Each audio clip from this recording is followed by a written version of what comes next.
Permasalahan utama sampah di DKI Jakarta adalah volume sampah yang tinggi, kurang lebih 7.400 ton per hari, didominasi limbah rumah tangga serta ketergantungan ekstrim pada TPA. Masalah utamanya adalah belum optimalnya pengelolaan sampah di Provinsi DKI Jakarta.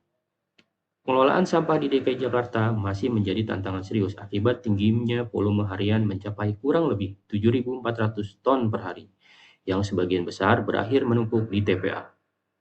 Tergantungan pada pembuangan akhir, pencemaran air tanah akibat lindi, serta belum optimalnya pemilahan di tingkat rumah tangga menciptakan polusi dan biaya kompensasi yang tinggi. Berikut adalah identifikasi masalah sampah di Jakarta,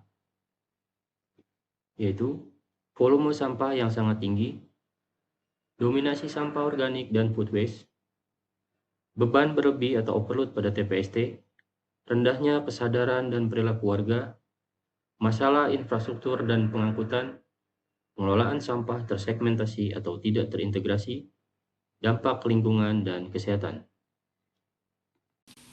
Dari permasalahan yang telah dijelaskan sebelumnya, maka kami mengambil isu utama yaitu belum optimalnya pengelolaan sampah di Provinsi DKI Jakarta. Kami kemudian menganalisis akar masalah dari isu ini dengan metode fishbone, yaitu terdiri dari 7 aspek: personel, method, measurement, money, environment, machine, dan material. Dari sisi personel, yaitu partisipasi masyarakat dalam kegiatan reduce, reuse, dan recycle sampah masih kurang. Dari sisi metode, yaitu belum ada sistem monitoring jadwal pengangkutan sampah secara real time.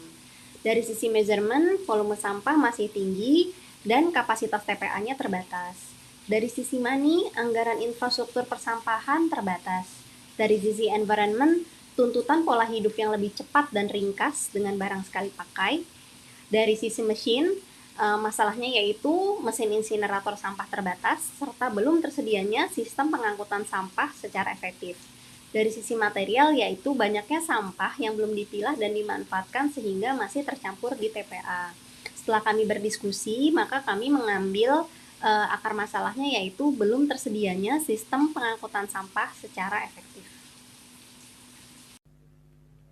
Belum tersedianya sistem pengangkutan sampah secara efektif dapat menimbulkan berbagai dampak. Yang pertama, dari sisi lingkungan. Pengelolaan sampah atau pengangkutan sampah yang belum efektif itu dapat menyebabkan penumpukan sampah di berbagai titik. Kondisi ini memicu pencemaran air dan juga tanah di pemukiman, serta dapat meningkatkan risiko banjir akibat saluran air yang tersumbat. Yang kedua, dari sisi kesehatan, di mana sampah yang tidak terkelola dengan baik dapat menjadi sumber berkembangnya penyakit dan berpotensi menimbulkan berbagai gangguan masalah kesehatan. Kemudian dari sisi sosial, ketidakterpaduan sistem pengangkutan sampah berdampak pada menurunnya kualitas lingkungan pemukiman, di mana kawasan menjadi kumuh dan tidak layak huni, sehingga mengurangi kenyamanan dan juga kualitas hidup masyarakat. Sementara dari sisi tata kelola, sistem yang belum terintegrasi dapat menyebabkan pelayanan publik belum berjalan secara optimal. Data dan informasi pengangkutan sampah belum sinkron sehingga berdampak pada menurunnya kepercayaan masyarakat terhadap pemerintah.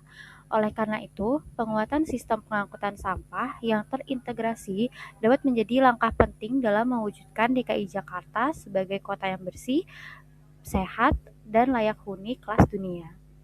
Selanjutnya adalah alternatif solusi pengangkutan dan sistem kota. Yang pertama ada Smart Waste Management, berupa tempat sampah sensor penuh dan rute pengangkutan berbasis data. Kedua, ada sistem informasi persampahan, berupa dashboard real-time volume sampah. Ketiga, penambahan armada ramah lingkungan, berupa truk listrik atau biofuel. Solusi yang dapat dilakukan Pemprov DKI Jakarta dan sesuai dengan perspektif Smart ASN adalah solusi di pengangkutan dan sistem kota. Yang pertama, ASN mengelola sistem informasi persampahan berbasis teknologi. Yang kedua, pengambilan keputusan berdasarkan data real-time. Yang ketiga, monitoring kinerja petugas secara digital. Yang keempat, optimalisasi sumber daya dan efisiensi layanan.